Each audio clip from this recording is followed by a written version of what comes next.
May gabi. Amo na pakita din dyan ibaw dyan mo leading brand ni siya nga brand is shoutout sa Mono dia. So si Mono is okay dyan yung kini quality tanan. Leading brand dyan siya magigbag rin sa worldwide.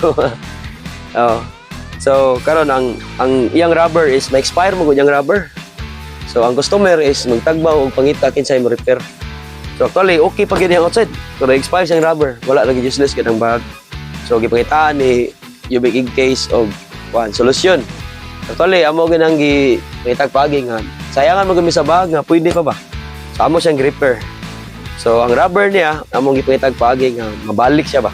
So dara ang iyang reinforcement. So mura gyud pagbago Benji ang iyang bag no. Di ba? Kung imagine na to na ato ring mura rubber na mao lagi.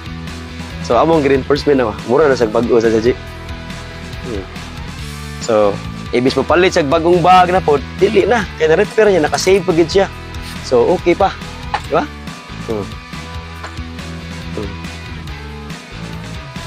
Mamo na yung murag sikat-sikat yun nga brand ng sa bag. Pero repair sa Ubik Ig case, kaya expire man ang iyang kuhan. So, Ubik Ig case na repair gini. Ngita, may solusyon. Tunay kayo. Yeah? So, ganahan man basta nangita mo kuhan.